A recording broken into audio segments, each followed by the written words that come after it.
In this video, Tom explains planning the last quarter of your life, the fears people hear about living in Mexico, the emotions of letting go of material things, how to say goodbye to loved ones, how to receive your Social Security money every month, about losing your citizenship in the United States, living in Oaxaca City, the wonderful food in Oaxaca. He talks about if you need a car or not. So stay tuned. This is a great video. And today we have a special guest, Tom, and he's going to tell how life was, and it was very exciting, and what happened. He decided Mexico was more exciting, and how it is now. And today we are celebrating your resident of Mexico. What city are we in? We are in Oaxaca, Oaxaca. And we are interviewing with You can call me Tom. Tom. This is our friend Tom. I'm not only a guest today, but I'm a fan. Yeah. Oh, good. So I've been a fan for quite a while now. Oh, good.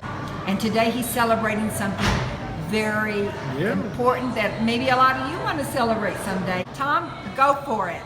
All right. Well, as Fred said, we are in Oaxaca, and I'm here for 2 months, and I budgeted that much time to finish my opportunity to get my permanent resident visa, which I received today. Yay! Yay! And I hope that many of you who are watching this video have the opportunity to go through that process. It started for me about 3 months ago in Sacramento, and I spent a whole day there doing the first part of that, and then I needed to come to Mexico, and Oaxaca was a place I've always wanted to visit. And in the meantime, I retired from my career. And everything in my life kind of came to a radical halt and change. That was the 31st of January. That was my last day on the job. It was the same day I turned over the keys to my rental unit, and I dropped off just a handful of stuff that I had left. I gave away, this is something that Cindy was very interested in, I gave away just about all of my stuff, all of my furniture, everything in my kitchen, just about all of my clothing, in order to free myself for this change in my life that's happening right now. And Oaxaca, How did that feel? It was kind of scary, but it was also liberating as well. And I had a lot of time to think about it. I had about 6 months. And when it seemed to me that all the factors that were at play in my life kind of all came together, like it's time for me at age 63 to shift my attention from working my professional career as a hospital administrator to attending to what I call the fourth quarter of my life. Quarter, I like that. I like those odds.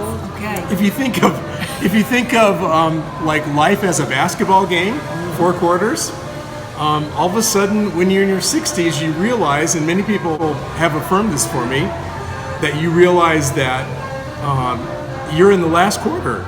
Last year, my mother passed away, and at 85, and that was a wake-up call for me as well, thinking that's only 20 years from now for me. So what am I going to do with these 20 years? Am I going to? I've loved my work, and Cindy wanted me to talk a little bit about my work as a teacher, and then as a Lutheran pastor, and then as a hospital chaplain, and then as a hospital manager, and then as a hospital administrator. It's a career that I feel so fortunate and so blessed to have been able to be a part of, and I receive so much from the patients and from the parishioners that I've worked with over the years. It's been fantastic. But all these forces kind of came together, and now's the time to retire. Whoa, ready or not. Have you been an expat before? I have been an expat twice. Ooh. Once in Japan. I was a teacher in Japan for 4 years. And then I worked as a chaplain and a hospital manager in Australia for 10 years in Melbourne, Australia. Exciting. It was exciting. And when did you start all this sports that you're in? This what? Sports. Oh yeah, yeah. It goes back to the '80s when I started running, marathons, and then after a while I got tired of being injured so much. I bought myself a bicycle when I lived in Australia, and so I changed from running to cycling, and I love to do long distance cycling. So that's after my couple of months in Oaxaca. I'm going to spend some time traveling on my bicycle from Vancouver to Tijuana. I was getting ready to ask you Pacific where Coast your bike Highway. is. Okay. Yeah, it's waiting for me in Portland. It's all ready to go. It's all loaded, ready for me to go back and do that next. So tell me how you were able to keep any memories. Did you take pictures of anything that you loved before you gave it away? I have, and I digitalized most everything. I digitalized my certificates that I had hanging on my wall. I took them out of the frames and I digitalized them, and then I let them go in the trash. They've been on my wall for 35 years now. Like, I let them go, but I have them digitally. The language of letting go. Letting go is the lesson that has been placed on my life during this era of time. And I can't say that it's really easy. I'm joking about it, laughing about it, but it's been very difficult, Yeah, it is. But you have to trust and rely that God has something better for you down the road. That's right. Plans. That's plans. right. That's right. Yeah. And this change, in a way, has been in the works for about 3 or 4 years. And what I intend to do this 2 months in Oaxaca, and then my bike trip, and then I'm planning on walking the Camino de Santiago in Spain. I'm sure many of your viewers know exactly what that is. And one of the interesting things from the people that I work with in the hospital in California, many of my friends there kind of came up to me privately and said, "I really, really admire what you're doing. I could never do it, I don't think." Oh my goodness. Yeah, it was very interesting. Well, that's what we are trying to do, is to be a light and an encouragement that if you have to take baby steps, fine, or you can just do it the way Tom did it. We want to give encouragement that it is possible to have a different lifestyle if the one you have at present is pulling you down, or the finances of the world, or the politics of the world, or could be people in your family that you just need to start a new life. That's really well said.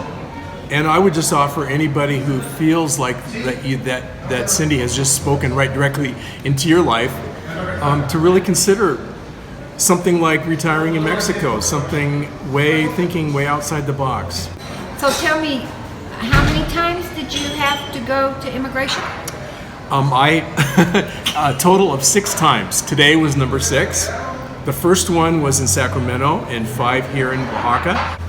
But it was process. It is a process, and I think it's one of those things that if it tests your motivation. Are you really motivated to do that? I want people to understand that retirement's a joy. That doesn't mean we're still not going to clean the toilet. Yep. And peel a lot of potatoes and cut onions. Or do laundry. Or do laundry and dishes. hang it out in the sun, sweating.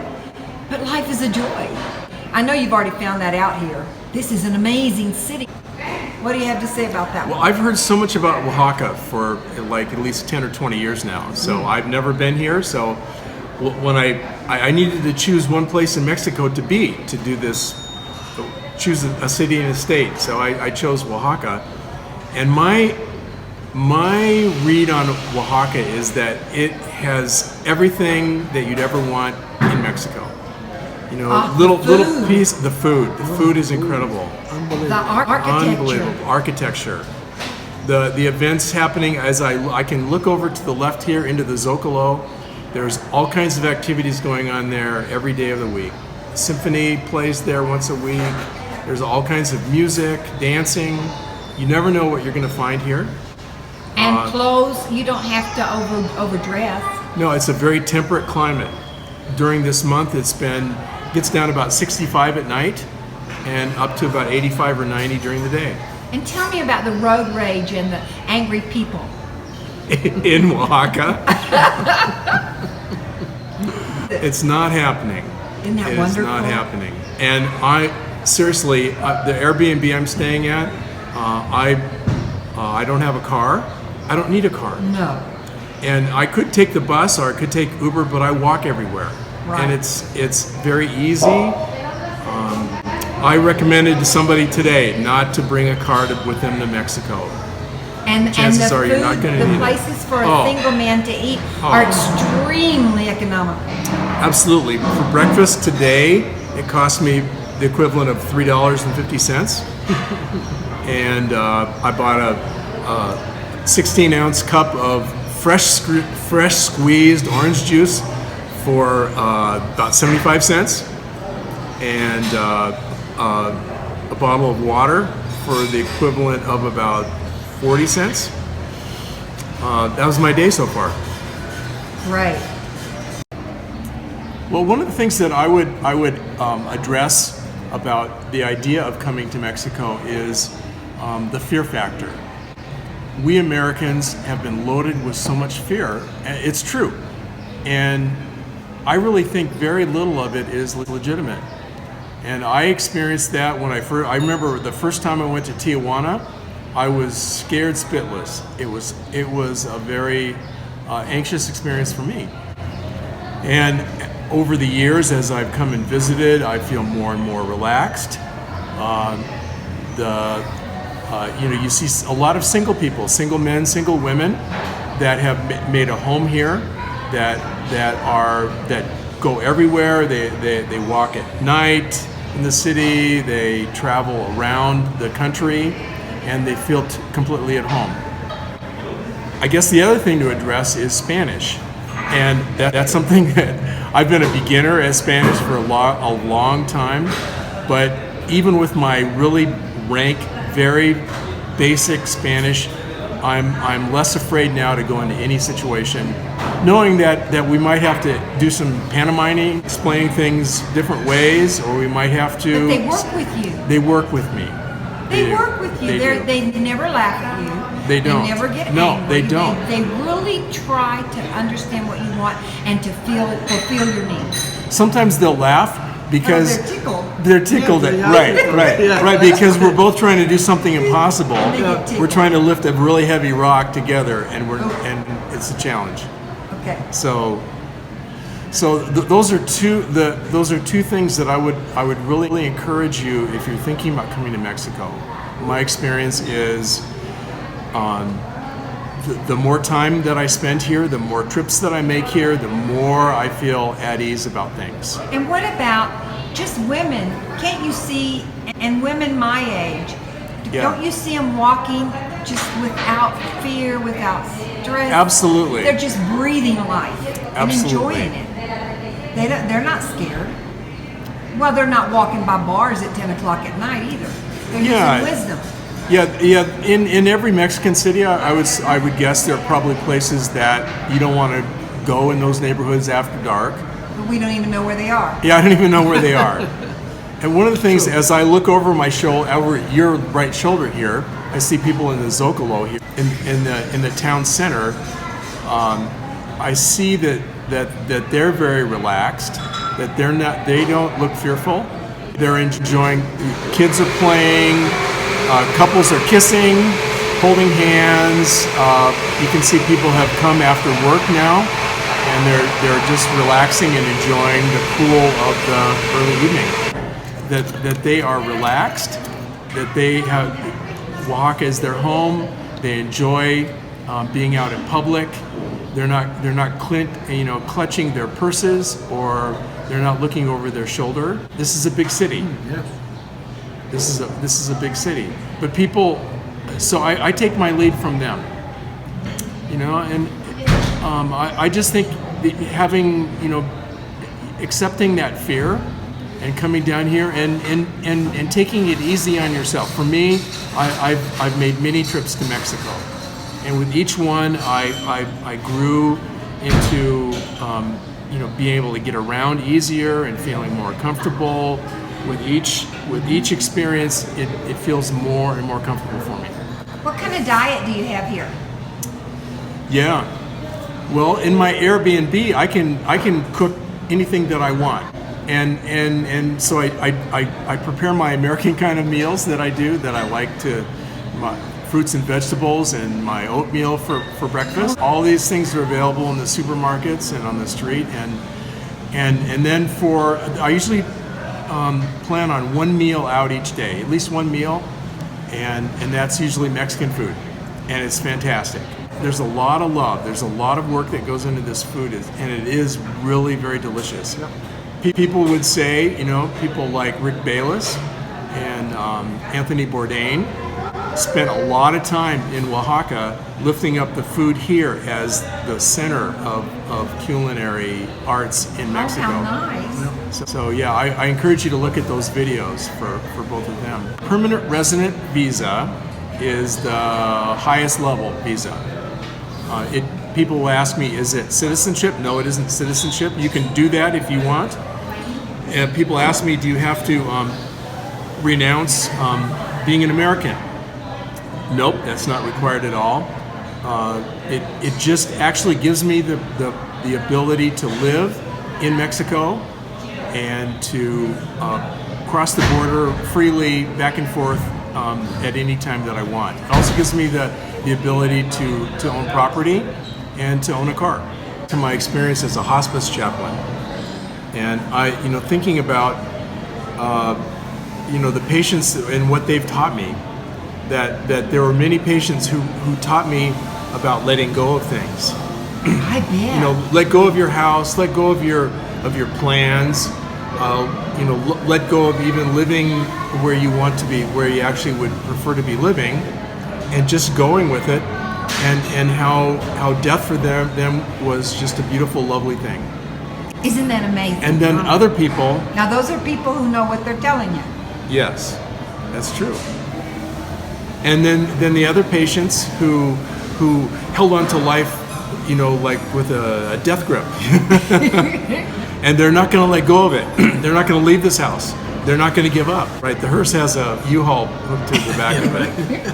Right. I think for a lot of them. So, I think I really learned a lot from my patients. They taught me a lot, both positive and negative, about how I want to do this fourth quarter of my life.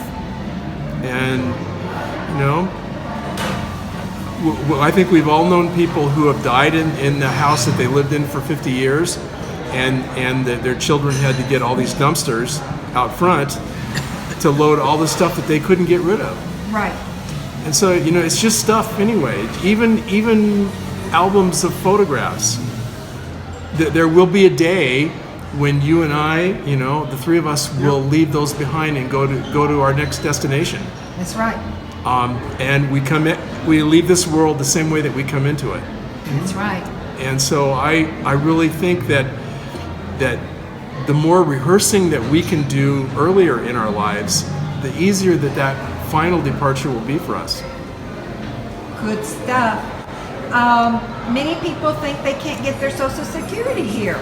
Yeah, that's totally false. It's good to knock that one out of the park right away. That Social Security money is yours whether you're on the moon or not. You can. Yeah, it is yours. No one can take it from you. That's right. You can deposit it in your U.S. account and then pull money out of the ATMs here. That's a question that a lot of people have. How do I access my money? I go to the ATM here. It converts the money. I get the best conversion rate. And if you have an account with Charles Schwab, you don't even pay for the transaction fee. And doing your income tax.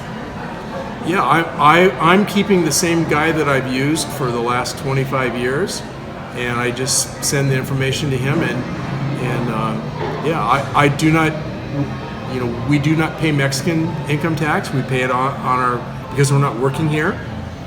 We're just our funds are U.S. funds, and we just deal with it that way. Excellent. I always recommend that to go ahead and register on the IRS or Social Security websites, and then you'll have your sign in and your password. You do want to get registered to be able to sign in to Western Union. Just do it. It's not going to hurt anything. Just do it before you come to Mexico. And because you may need to pay your rent or something while you're out of the country or not here, and you can do it that way. So, retain your checking account, your checks. Yep. And it's good to have a U.S. address so Yes. that things can go to that address, that your bank will need that. So I'm using my brother's address in Portland. Right, and there's scanning services, which we're going to have a video on. How are you training? How are you training for Spain? Yeah, one of the reasons why I chose Oaxaca is it's at 5,500 feet, more than a mile high. So my 500-mile walk that I will be doing in April and May is close to sea level. So I chose Oaxaca because of the elevation. Because I get, you get 1.5 workouts actually for every workout that you do if you're at altitude. Now, another thing I want to tell our guys and gals is be sure and get WhatsApp. Please get WhatsApp. Yes. Please get WhatsApp. And we are finally on WhatsApp together. Yes. Yeah, as of today. As of today. I remember something my mother told me many, many years ago. I was in my mid-30s. You need to live your life. We'll get together as often as we can during either a birthday or Christmas or Easter. And that's what she did. It wasn't her being there and reprimanding us. We didn't raise the kids right or we didn't do this. She let us have a free rein to do what we want. And then she would come. I remember one time it was Mother's Day. She came over and we had this wonderful meal with her at my sister's house. And about 2:30, 3 o'clock, she got up and left because she went to see her boyfriend. And she was 81 years old. Good for her. 81 years That's old. great. So I see that in your family. They're all allowed to do their life the way they want to do their life. And they do 4th of July and they do Thanksgiving together. Yeah. And everybody does their own thing at Christmas. Yeah. Except for a few of us. And I would say that not everyone is blessed with enlightened members of their family like that. And that many of us have to say to our family members, I know that you're really against me going to Mexico. You're very fearful of this. You don't want me to go, but it's my life, and I love you, and I will keep in contact with you, and I will continue to support you. But this is where my life's journey is leading me now. This is what I desire to do.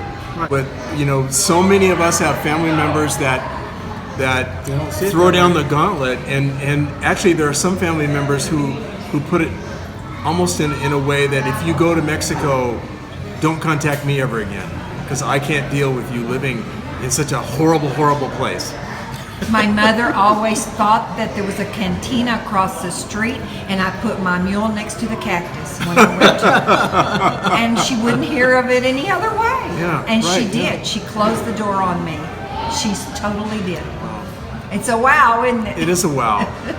And then the what you learn in recovery is really helpful that way. Yes. Yeah. It is. To recognize the areas where other people's thinking and the ways that we're dependent on their affirmation is not healthy always. Right. It's almost a prison. Yes. Well, It's thank such you a so thrill much. to have met both of you. Oh, thank And you. not only just to meet you, but you wanted to interview me. Oh, yes. Which is really nerve-wracking for me because I've just been on the viewing end and gaining so much from what you have to offer. I'd never envisioned sitting in this chair here with you. But thank you. This is going to help a lot of people. It helped me. I mean, he helped me rid some guilt I didn't know I still had. Bye, guys and gals. Bye. Bye. That's it. Be sure to subscribe to learn about life in Huatulco and to learn about retiring in Mexico also, because we do share 25 years experience with you. Do you need a virtual mailbox so you can take care of business and personal communication on a daily basis? Are you interested in expat or nomad insurance that's highly affordable? Click our links below. We'll be back soon. Retired in Mexico.